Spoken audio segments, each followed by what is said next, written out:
Welcome to Tuesday's edition of COVID-19. There has been a rebound in daily infections today, and authorities are yet again highlighting the importance of refraining from social gatherings. Now, these words of caution come amid continued efforts to ensure a safe and productive vaccination campaign later this month. I have Kwon So-ah now with the broader pandemic coverage.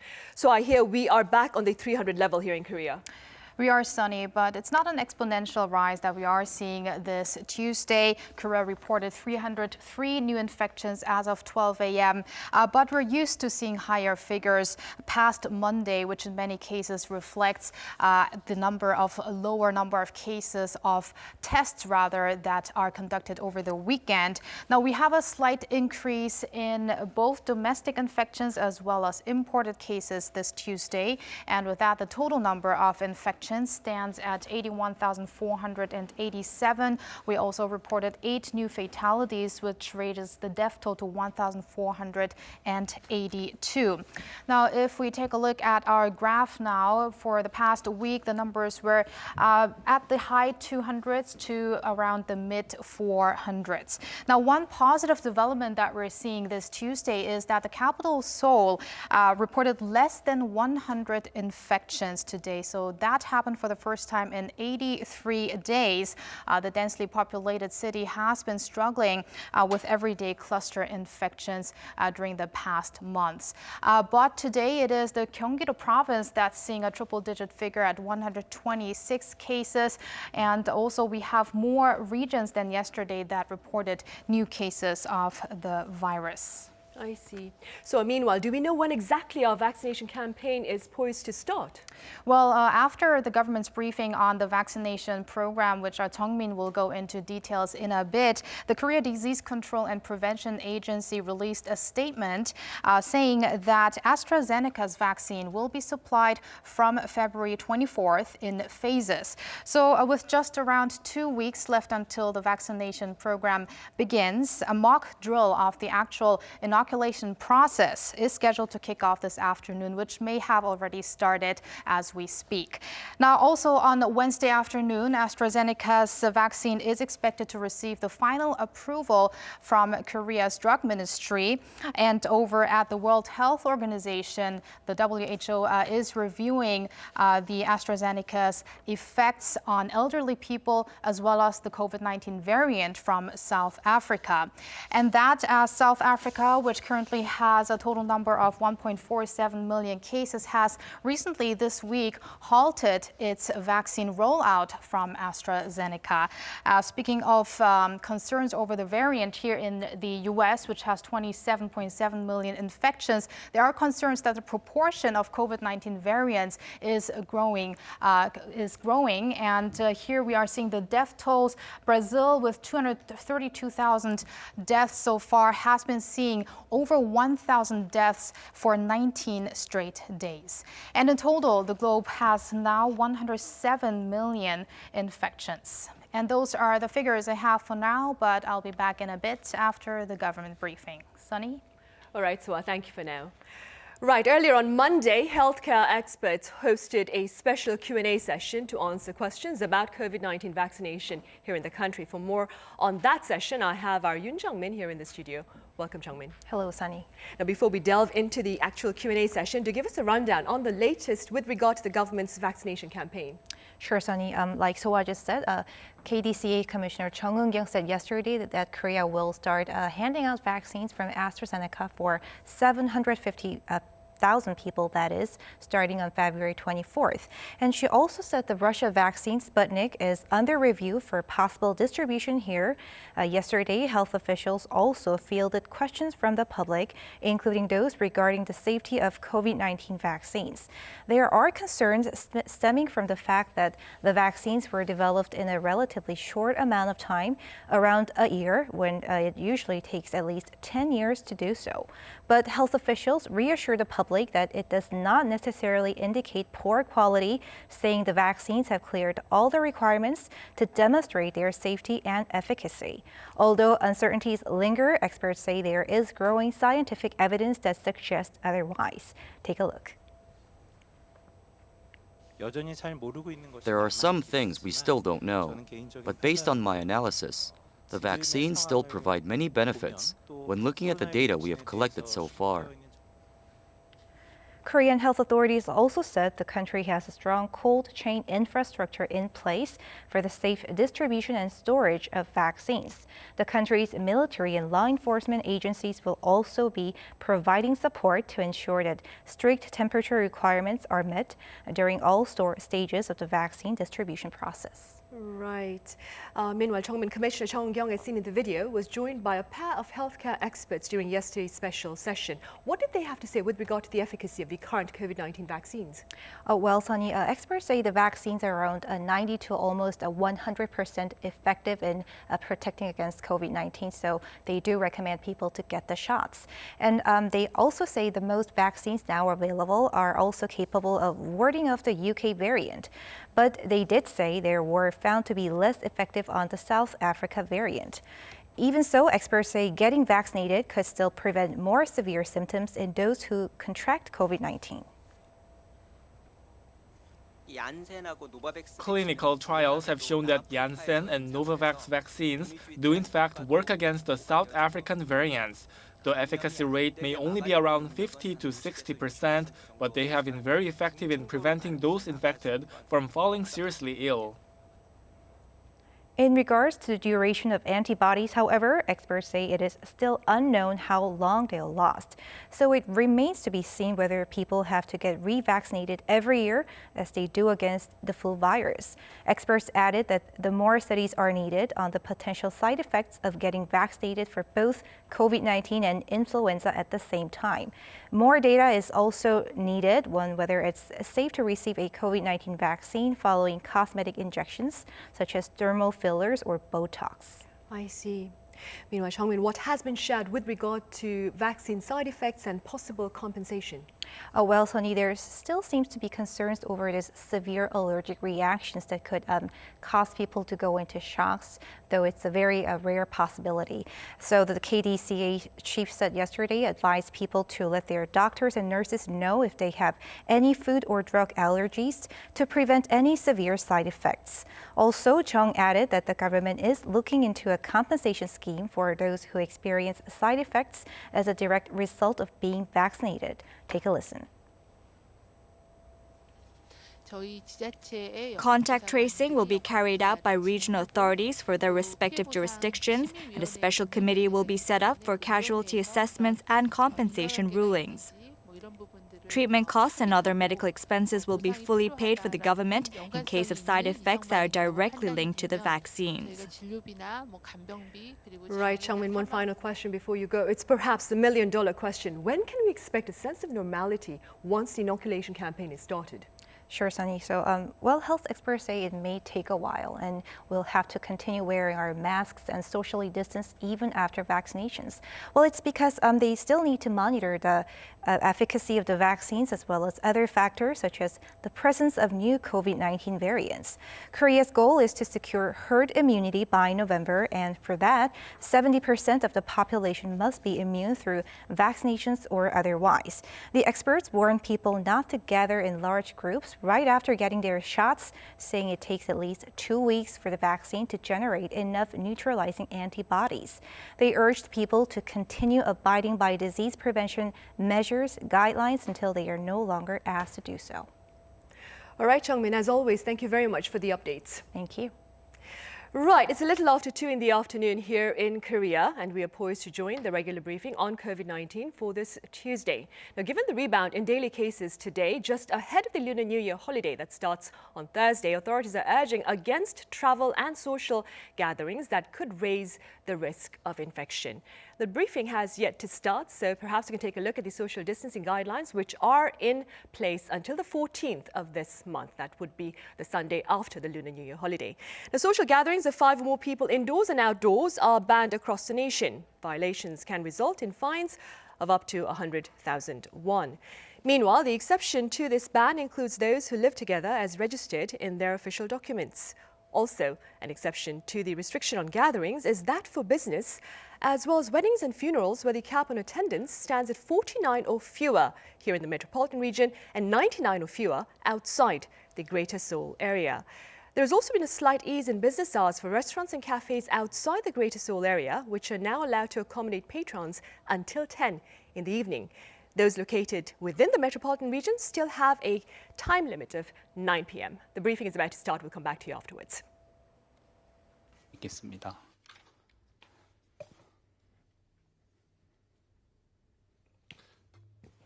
예, 2월 9일 코로나19 Let us now 감염증 begin our regular briefing 국내 on the 발생 COVID-19 situation here in 말씀드리겠습니다. South Korea.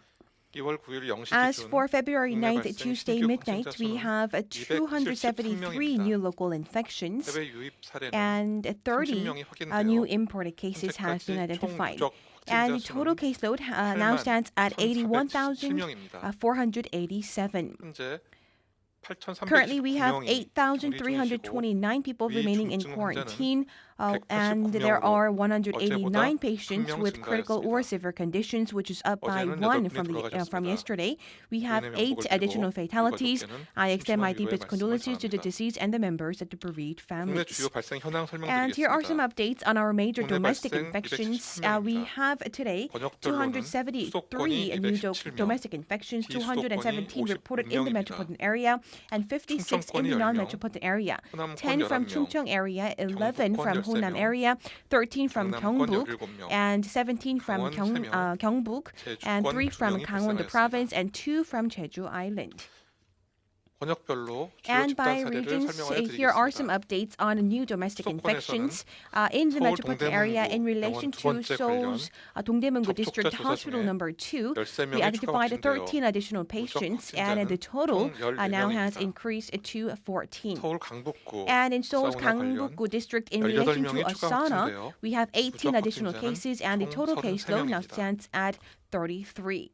서울 성동구 And in Seoul's 대학병원 Songdong-gu 관련 District, in relation to a 격리 중에 university 5명의 hospital, 추가 we identified 5 more 누적 additional 확진자는 patients, and 총 in total, 88명입니다. we have 88 patients being confirmed to date. 경기도 고양시 And in 식당 Gyeonggi-do 관련 Province, Goyang City, in 접촉자 relation to 조사 a 중 restaurant, 12명이 we 추가 have 확진되어 12 additional cases 누적 being 확진자는 confirmed, and in 총 total, 13명입니다. we have 13 cases being confirmed to date. 경기도 안산시 And in Gyeonggi-do Province, 인테리어업 Ansan 관련 City, in relation to an 11명이 interior 추가 company, we 확진되어 have 11 누적 additional cases, 확진자는 and the 총 total now 46명입니다. has been raised to 네, 46. 다음은 충청권 And 상황 next, moving on to 말씀드리겠습니다. Chungcheong Province.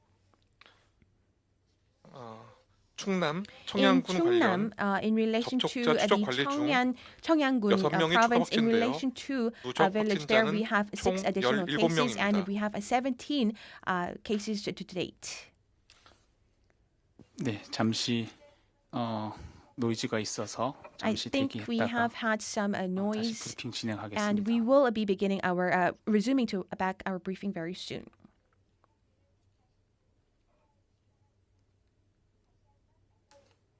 양해 말씀드립니다. We ask for 잠시 your understanding. 소음이 있어서 We have some noise in the 잠시 background, 후에 so we 브리핑 will be 계속 resuming 진행하도록 the 하겠습니다. briefing very 죄송한 soon. 말씀드립니다. We apologize.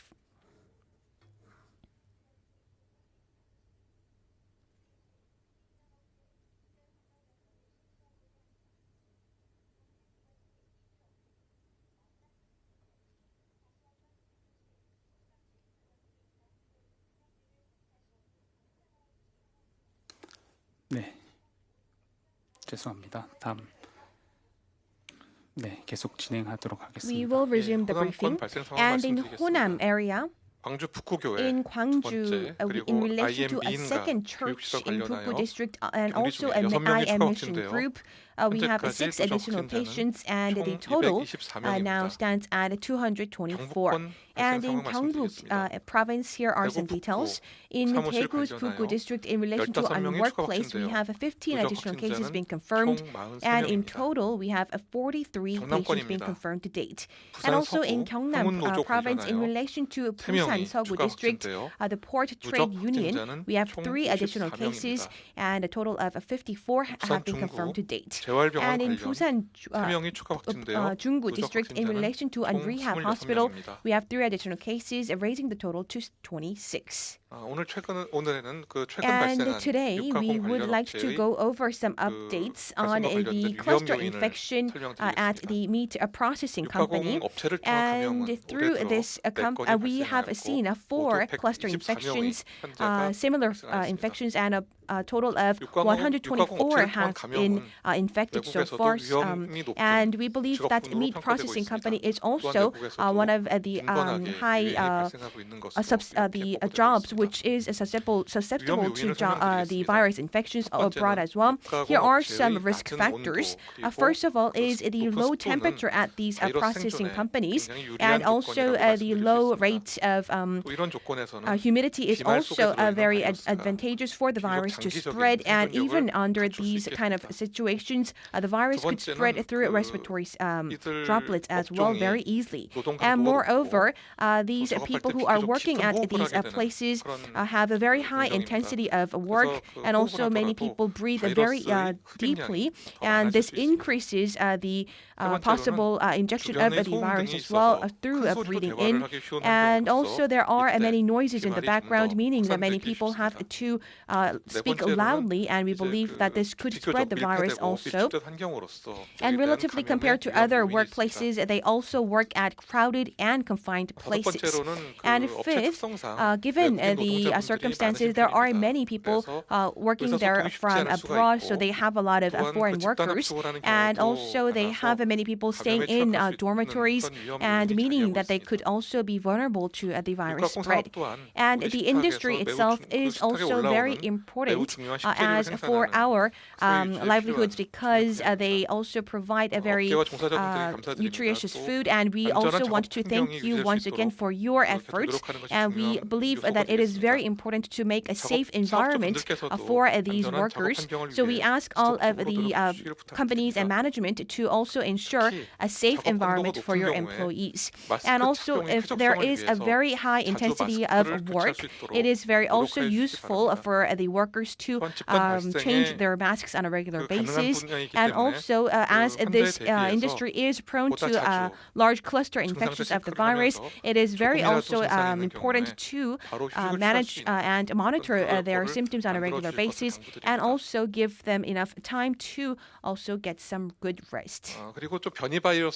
Moreover, here are some updates on the new variants of COVID-19, and we have identified 26 new cases, and 24 of them stemming from UK, and 1 Brazil, and 1 from South African variant. And out of these cases, 4 cases have been domestically identified, and they were all foreigners, and they also were the contacts of the persons who have been confirmed through the family gathering here in South Korea. And given this circumstance, we will be intensifying our monitoring against these new variants going forward. And we have a total of 22 imported cases of these new variants. 6 of them have been identified at the points of entry, and the rest have been also identified while they were on self-quarantine. And as for these 22 imported cases, we are currently conducting the tracing of the contacts, and we have no further local transmissions of the new variant. And this new variant, globally, it is spreading at a very fast pace. Already in the UK, they say that over 80% of the newly infected cases are these variants. And in France, it hovers around 20%, while it hovers around 10% over in Germany. So we believe that the new variants are spreading very fast across the world. And also in other parts of the world, including UK, France, and US, there are also people who have been contracted with the virus, and especially they have also been contracting with the South African new variant, even though they did not have any travel history. And these new variants, in order to stem the influx of these new variants into South Korea, it is very important that we have the cooperation from those people who are traveling to South Korea. All of the people who are leaving their places while during mandatory self-quarantine, they will be facing a principle of intolerance, and they will be also have legal, stern legal measures as well. And we are also carrying out PCR testings before they are released from their self-quarantine. And we will be also intensifying our regular monitoring of these cases as well. Nevertheless, what's most important is that we have participation into these quarantine measures by each and every one of you. We believe that one individual's complacency could also affect the society as a whole. So we ask for your continued participation in complying with these quarantine measures. And next, we have some updates on assessment for the makeshift test centers in the capital area. And these makeshift test centers have been set up starting from 14th of December. And we have been setting them up at Seoul, Gyeonggi Province, and Incheon. We have 131 places set up at the places with high foot traffic. And they also have greater access to the people. And through these centers, during the past 8 weeks, a total of 1.6 people have been tested and about 1,000 people have been tested on a daily basis. And in total, we have identified 4,699 positive cases of the COVID-19. And through this, we have been able to intensify and heighten the access of these test centers to the public. And we were able to trace and identify the patients at a very early stage. In particular, these test centers were set up at near stations as well as places with high foot traffic, and it also increased the access to anyone who are willing to get tested. We believe that these have contributed to such a great positive impact. However, right now we are seeing a downward trend in the number of people who are getting tested, and a lot of the people who are tested at these makeshift test centers are also people who have no symptoms. And until we adjust the social distancing measures here in the metropolitan area, going forward we will maintain the operation of these makeshift test centers. However, we are seeing also a lower people getting tested at these centers. We will be also adjusting the number of these test centers going forward in cooperation with the local governments. Currently, if one is contracted with the virus, we also take immediate response measures, and we are also carrying out anonymous testings, and we also provide and collect only minimum a number of information, including their mobile phone number and gender and age and so forth. And if this social distancing level is downgraded to level 1.5, we believe that we will see a further adjustment to these test centers. And also, if one region sees greater number of the confirmed cases of the COVID-19, we will be consulting with the KDCA, and we will also set up makeshift test centers at these respective places. And we only have 2 days until the Lunar New Year holiday, and we believe that many people are very disheartened by the fact that people cannot visit their families and relatives during this Lunar New Year holiday. Also, just like they did not have the opportunity to do so during last week, the Chuseok. However, we also believe that staying physically apart is also very crucial during this year's Lunar New Year holiday to protect the safety of all.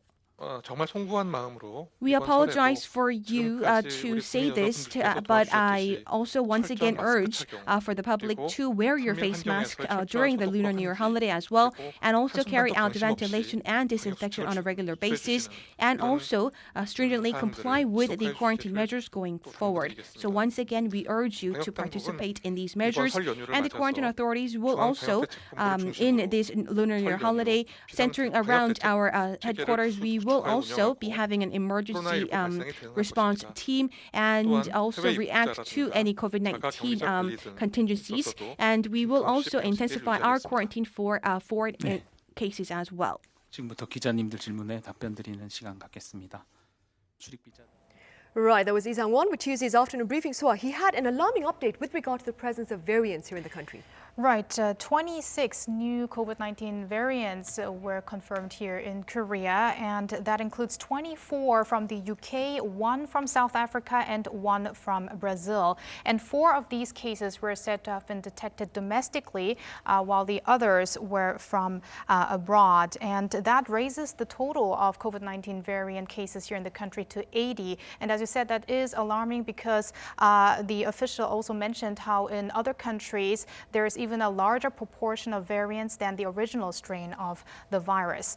And also, he had some updates on meat processing factories, as those places appear to be highly vulnerable to virus transmissions, and that because there are low temperatures as well as low humidity, which makes easily viruses spread. And also due to the loud noises at such factories, people have to speak loudly, and again, that can also mean lead to droplet transmissions, even if you do wear face masks. So that's another place where extra vigilance is needed.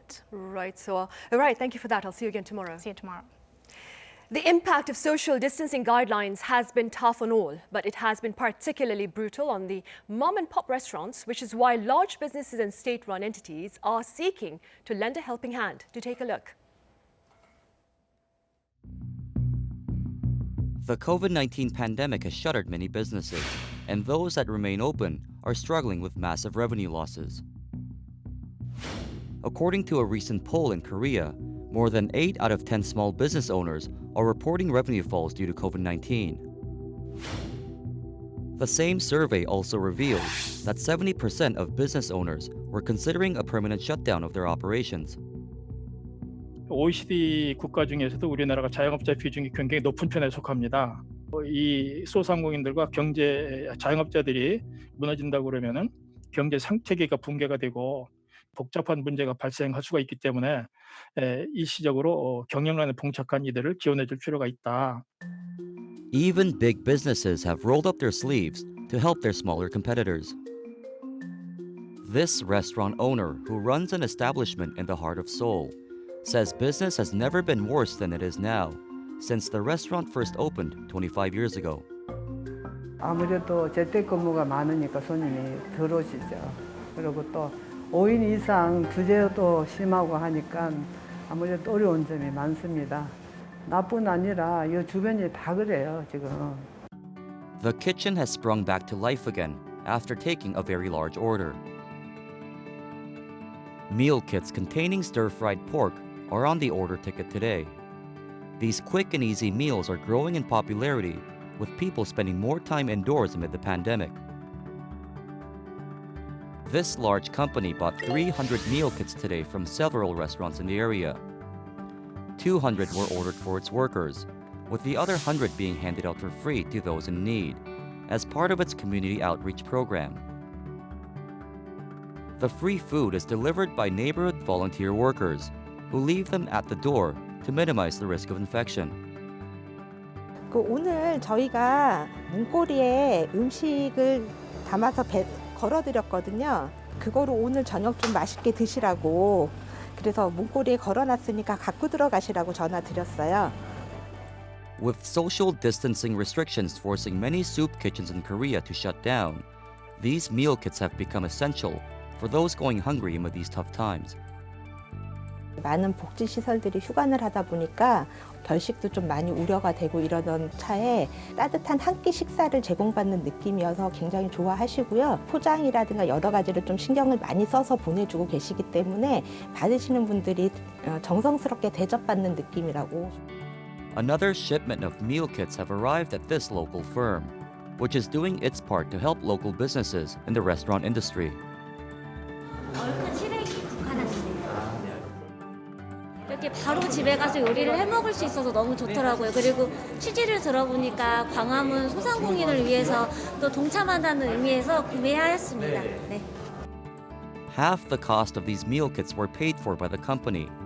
And although it was only a short-term project that lasted 3 weeks, the company is looking to expand the program amid the overwhelmingly positive response. 저희가 어려운 식당들도 돕고 또 저희 임직원들의 저녁 식사 한 끼도 챙길 수 있는 그런 프로젝트를 사랑의 밀키트를 생각하게 되었습니다. 한국중앙자원봉사센터와 함께 이런 일들을 하고 있고요. 우리뿐만 아니라 이 인근에 있는 타 기업이나 전국으로 좀 확산될 수 있기를 희망하고 있습니다. Amid the bleak reality of the COVID-19 pandemic, people are still finding the courage to face these challenges together through these generous acts of kindness and compassion.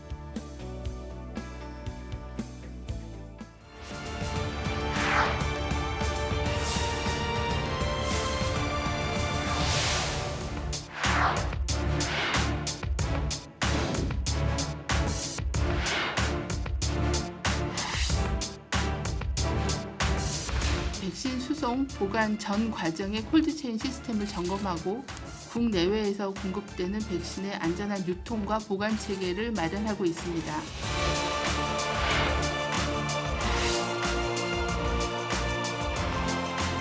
치료제와 백신 접종에 대한 기대감으로 인해 코로나19를 경계하는 우리의 긴장감이 이완돼서는 곤란합니다. 미국, 영국 등 주요 국가에서 백신 접종 초기에 오히려 확진자가 급격히 증가하는 경향을 보였다는 사실을 직시할 필요가 있습니다.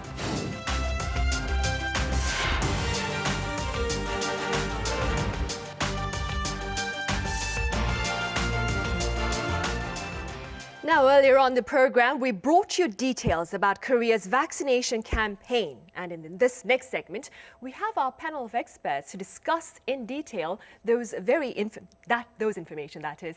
I have Dr. Alice Hyung-Tan from Ms. Mary Women's Hospital joining us again. Good to see you again, Dr. Tan. Thank you for having me. And I also have Dr. Kim Seung-taek from Institute Pasteur Korea. Good to see you again, Dr. Kim. Good to be here. Right, Dr. Dan, amid debate over the efficacy of COVID-19 vaccines against variants, medical experts appear to agree that it is better to be inoculated than not. What are your thoughts? Absolutely. First of all of the information that's available about genetic sequencing and variants in our country indicates that the variants of concern are not circulating widely in our community, thankfully. This means that the current vaccines will probably have effectiveness in our population similar to what the efficacy showed in the phase 3 trials.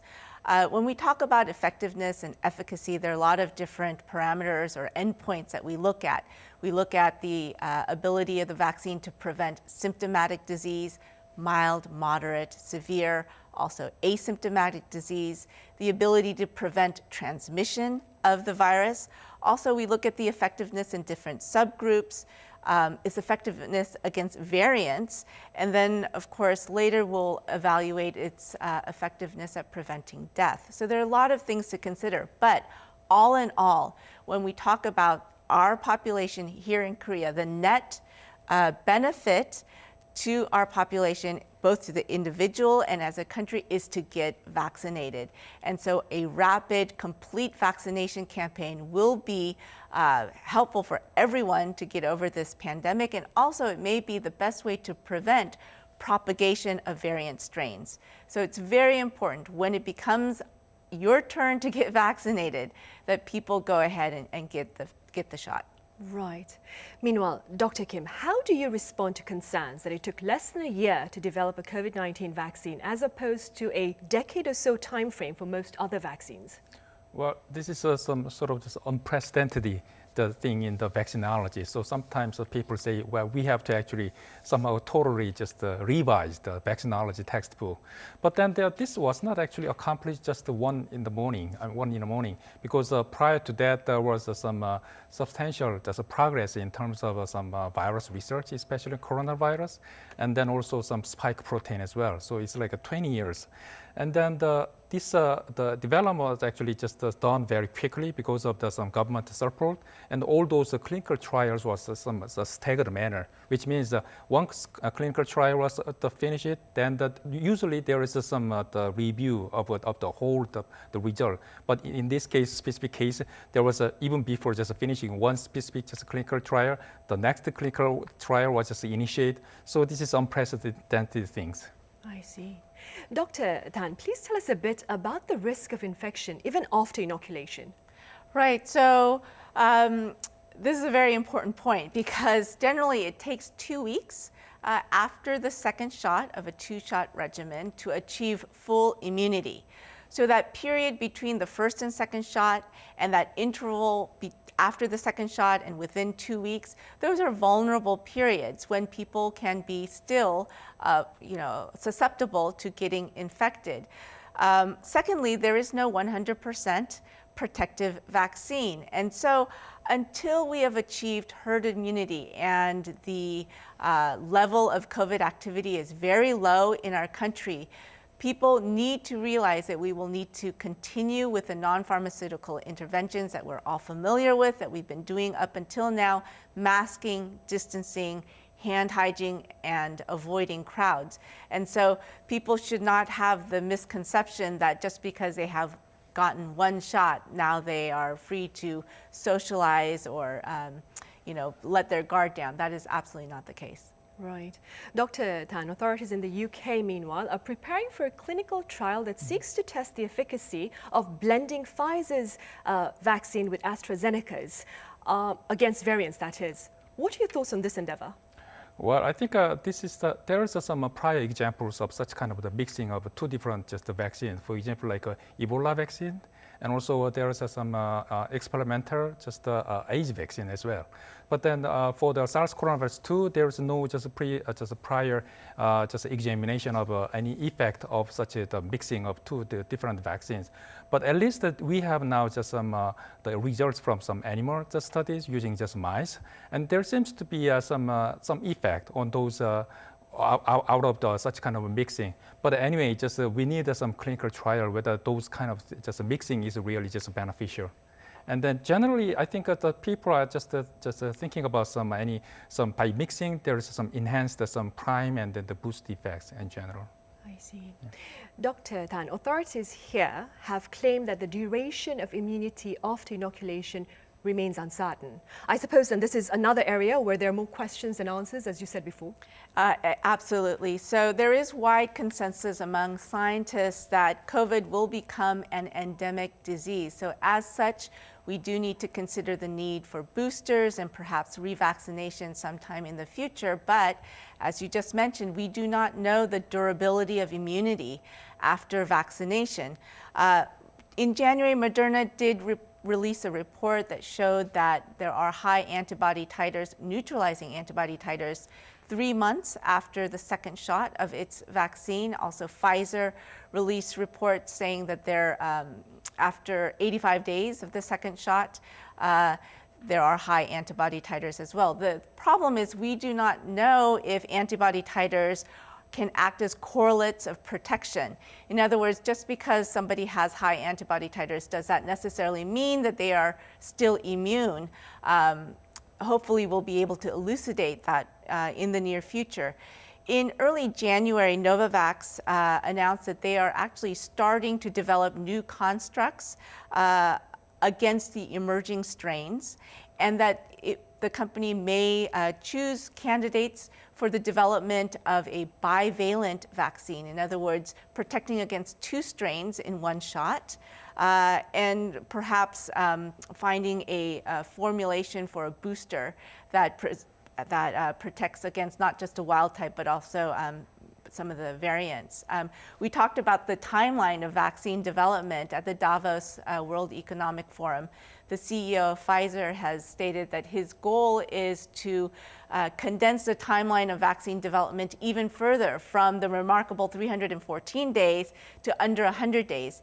And it may be that we need this kind of rapid development of vaccines in order to stay ahead of the virus and to prevent a round 2 of the pandemic due to the variant strains. Right. Meanwhile, today, relevant officials here are engaged in a mock inoculation drill. Now, this one follows last week's transport drill of vaccines from the airport to their designated sites, which include ultra-cold storages that have been manufactured locally. And speaking of local manufacturing, we also have special syringes made by a Korean company to extract an extra dose from vials of Pfizer's COVID-19 vaccine. It was back in December that US healthcare workers discovered they could get 6 doses as opposed to the 5 from each vial of Pfizer's vaccine by using special syringes. Now, Dr. Dan, speaking as a medical professional yourself, do tell us a bit about the merits of locally manufacturing these special syringes, as is the case here in the country. Right, so the type of syringe that you're talking about is called an LDS syringe. That stands for low dead space. And what that means is in the hub of the needle, there is less vaccine left after an injection. That means there's less wastage of vaccine. And this can translate to substantial saving of vaccine. For example, with the Pfizer vaccine, as you said, when we reconstitute the vaccine in one vial, that's 1.8 mils of vaccine that's available. So if we can use every last drop of vaccine, that can be enough for 6 people, ideally. And that LDS syringe can extract every last drop. And so that means we have enough for one more person so 6 people compared to 5. And that could actually make a big difference if we talk about how many billions of people need to be vaccinated around the world. Right, absolutely. And staying with this sense of optimism, testing is an important part of Korea's response to COVID-19. And local researchers have developed a kit that not only identifies COVID-19, but also coronavirus variants. I have Dr. Dave Lee at CGen Institute of Future Science with us virtually. Hello, Dr. Lee. Hello, this is Dave Lee. Thank you very much for inviting me. Thank you for your time, Dr. Lee. But first, please start by telling us about your test kit and the variants that it can identify. Yes, there are several different kinds of mutations in UK variants, South African variants, Brazilian variant, and others. Some of those mutations are Q mutations that enhance the binding affinity of COVID-19 to human cells, or an escape from vaccine immunizations. Mutation detecting reagents are targeting those key mutations, and therefore we can discern UK, South African, Brazilian, or other variants based on the combination of those mutations. Dr. Lee, do you suppose your kit can replace the time, effort, and expertise needed for genomic sequencing, which is currently used to identify variants? No, I don't think so. Mutation detecting reagent does not replace a whole genome sequencing method. Whole genome sequencing method is a confirmatory method, but it takes a week usually. Mutation detecting reagent can be run together with the COVID-19 screening test, so it would be a splendid tool to monitor COVID-19 variants in real-time manner. For the preventive measures for COVID-19 variants, monitoring reagent is the most prominent tool that we have now. I see. All right, Dr. Lee, thank you very much for making the time to join us live. Thank you very much. Right, Dr. Kim, AstraZeneca has pledged to develop a vaccine against the South African variant this autumn. What are the prospects of such pledges? I think it's just the manufacturing itself is not a problem because they have already some platform, the technology. So just the changing or updating is just a very tiny, just the differences. But then the problem is whether with this one, how we can just proceed to the some further clinical trials. I think for monovalent, maybe just the phase 1 clinical trial might be just enough for like influenza vaccines.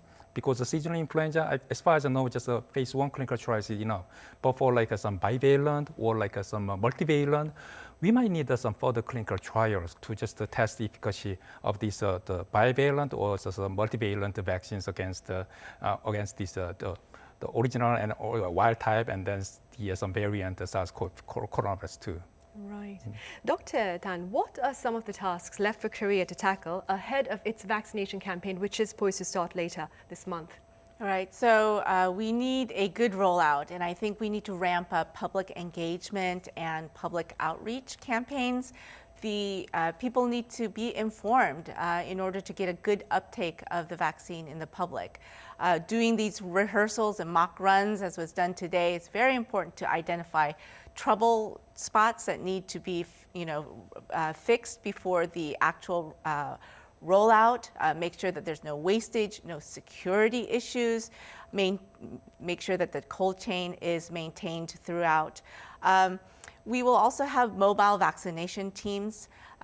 So they will bring vaccines to people in the long-term care facilities so that we have good uptake in that target population. They are the people at highest risk. Now, my concern is that signing up for a vaccine will be through a cell phone or mobile phone based application.